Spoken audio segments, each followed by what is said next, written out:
По 5-часовен состанок синоќа британската влада и даде подршка на премиерката Меј за договорот за Брекзит. Но и покрај подршката неколкумина членови на кабинетот кои се противеа на договорот денеска си поднесоа оставки. Министерот за Брекзит Доминик Раб, кој беше на функцијата само неколку месеци по оставката на Дейвид Дејвис, утринава и самиот поднесе оставка следен од министерката за вработување и пензии Естер Меквеј. Премиерката Меј цврсто обстојува на ставот дека ова е најдобриот можен договор, но сепак се соочува со жесток отпор од незината партија, каде многумина го сметаат за лош. Delivering Brexit involves difficult choices for all of us. We do not agree on all of those choices, but I respect their views and I would like to thank them sincerely for all that they have done. Подршката за договорот е неизвестна и во парламентот, каде му се спротивставија повеќе коалијски пратеници и Ирската унионистичка партија. Лабористите додека се уште одлучуваат дали ќе го поддржат, жестоко го критикуваат.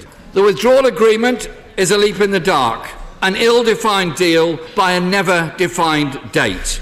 There is no mention of the Prime Minister's favoured term, implementation period, anywhere in the 585 pages of this document.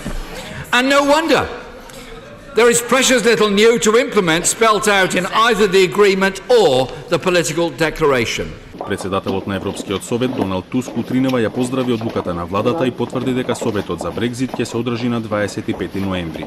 Рече дека не го споделува ентузијазмот на премиерката Меј затоа што нема добитници од повлекувањето на Британија од Унијата. Let me say this to our British friends. As much as I am sad to see you leave, I will do everything to make this farewell the least painful possible both for you and for us. Нацрт договорот за британското повлекување од Унијата ги содржи така наречените прашања околу разводот. Во него е вклучена обврската за заштита на правата на граѓаните на Унијата кои работат, живеат или студираат во Британија и обратно. Исто така во него е предвиден и 21-месечен транзицијски период по напуштањето на Унијата во март 2019 година и финансиската спогодба која изнесува меѓу 35 и 39 милиарди фунти, кои Лондон по напуштањето ќе му ги исплати на Брисел.